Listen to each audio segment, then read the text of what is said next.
Pour les utilisateurs de Macintosh, je vous propose maintenant de commenter la démarche pour télécharger un environnement de développement. Celui-ci, contrairement au PC, s'appelle MAMP, MAMP M pour Macintosh, contrairement à WAMP qui était destiné à Windows. Il y existe donc deux suites, une suite pro et une suite gratuite. Nous allons donc nous utiliser pour cette formation la suite gratuite. Vous descendez en bas de la page du fournisseur de l'éditeur de cette suite, donc en vous rendant sur l'adresse mamp.info et vous cliquez sur le bouton de téléchargement. Vous arrivez sur une seconde page où vous avez la possibilité de choisir votre environnement, l'OS, le type d'OS dont vous possédez. Et nous allons cliquer, nous en l'occurrence, sur Intel Mac. Le téléchargement s'opère. Nous proposons donc de l'enregistrer sur votre ordinateur. Validez cette fenêtre.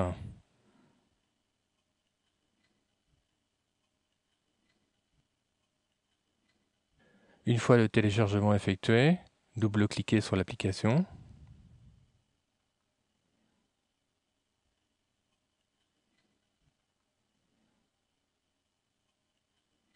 Puis sur le bureau, cliquez sur l'icône qui est décompressée. Et pour l'installation elle-même, c'est très simple. Il suffit de prendre donc le dossier MAMP et de le glisser simplement dans votre dossier application. Dès lors, votre environnement de développement est installé sur votre Macintosh et vous allez pouvoir l'utiliser.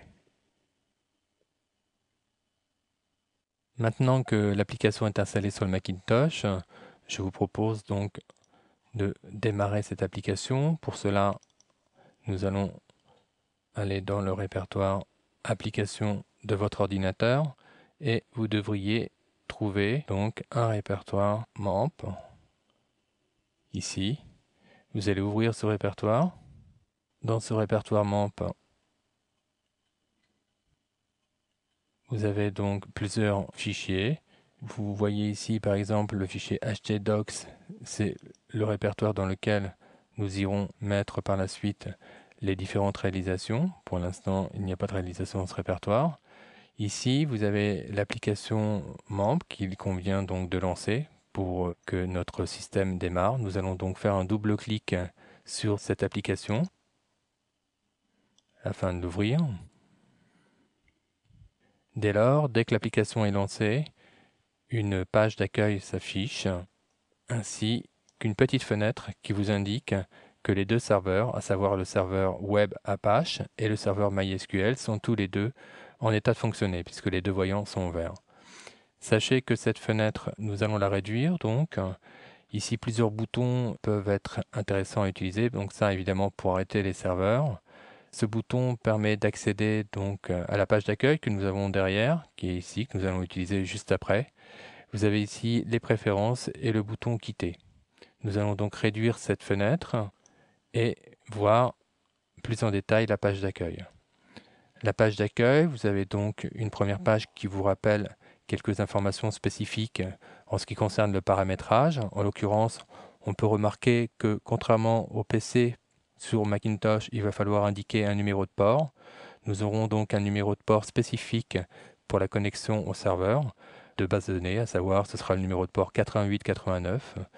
Et encore une fois, une autre différence par rapport au PC. En ce qui concerne l'utilisateur par défaut, pour se connecter, sur PC c'est root et sans mot de passe, alors que ici ce sera root et avec comme mot de passe root de nouveau. Voilà, nous verrons ça plus en détail lorsque nous connecterons via une page PHP. Sachez aussi que le numéro de port concernant donc le serveur local, nous pouvons le voir donc là-haut, est 8888, alors que sur PC nous n'avons pas de numéro de port. Donc si nous récapitulons, un numéro de port pour le serveur web, donc le serveur Apache, ce sera donc local 2.8888, et l'accès au serveur MySQL sera donc local 2.8889 cette fois. Voilà, nous allons maintenant découvrir les différentes fonctionnalités que vous avez à votre disposition ici. Vous avez une page PHP Info qui vous rappelle tous les paramétrages de l'installation de votre PHP. Cette page peut être très intéressante pour comparer l'environnement de votre serveur de développement avec le serveur de production, puisqu'une page PHP Info est très facile à générer, puisqu'il suffit d'intégrer dans un script de PHP la fonction PHP Info, parenthèse, parenthèse. Voilà, donc nous allons ensuite cliquer sur le bouton PHPMyAdmin, qui, je vous le rappelle, correspond au gestionnaire de base de données qui nous permettra de créer les bases. Ce gestionnaire donc a la même apparence que sur PC, donc là, pas trop de différence, puisque c'est une application web. Nous aurons d'ailleurs l'occasion par la suite de commenter l'usage de ce gestionnaire lorsque nous allons créer notre première base de données. En ce qui concerne les fichiers PHP, ils devront être stockés donc au niveau de la racine du serveur, en l'occurrence localhost donc 2.8888. Nous allons donc nous rendre sur cette racine. Nous voyons donc qu'actuellement il n'y a rien donc au niveau de cette racine. Je vous propose donc d'y déposer le kit donc des fichiers que vous trouverez sur votre DVD. Pour cela donc nous allons ouvrir le répertoire qui correspond, à savoir, je vous rappelle pour la démarche qu'il faut se rendre donc sur MAMP, ensuite cliquer sur HTTP. Nous allons donc prendre les fichiers que vous allez récupérer sur les ressources de votre DVD et les glisser dans le répertoire htdoc, de sorte à pouvoir donc y accéder par la suite.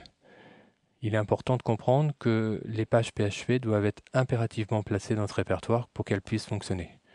Nous retrouverons donc, par exemple, nos différentes pages, comme les pages modèles que vous avez à votre disposition, qui vous permettront donc de démarrer des pages rapidement par la suite lors des expérimentations que nous allons mener.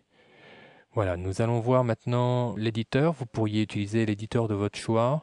Nous, en l'occurrence, nous avons utilisé Smultron pour les premiers tests. Donc, je vous propose de commenter le premier test pour ouvrir une première page avec cet éditeur. Donc, nous ouvrons Smultron. Nous allons donc, en l'occurrence, ouvrir une page modèle qui se trouve donc dans le répertoire modèle. Nous allons prendre par exemple la page PHP standard que nous utiliserons dans un premier temps. Vous voyez qu'ici la corrélation syntaxique de Smultron s'opère. Nous avons ici des premières balises que nous découvrirons ensuite. Si nous tapions par exemple un premier code PHP, donc bonjour, c'est le premier programme que nous réaliserons par la suite. La corrélation syntaxique est aussi appliquée donc à la partie PHP qui se trouve ici. Voilà, nous vous proposons par exemple d'enregistrer ce fichier.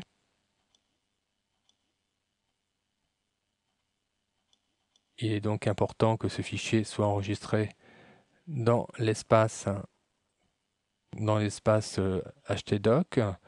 Donc pour cela, il faut retrouver donc le dossier MAMP htdoc. Alors, si j'écarte un peu tout ça. Admettons que nous mettions cette première page donc dans l'environnement. Nous allons la nommer par exemple bonjour. Voilà.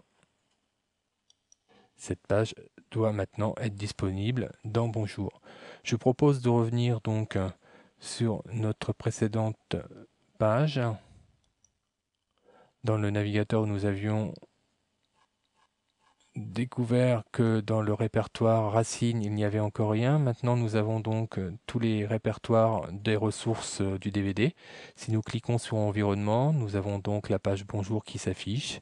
Et si nous cliquons sur cette page, vous voyez que la première page PHP s'affiche et que bonjour s'affiche correctement, ce qui indique que votre serveur est en état de fonctionnement.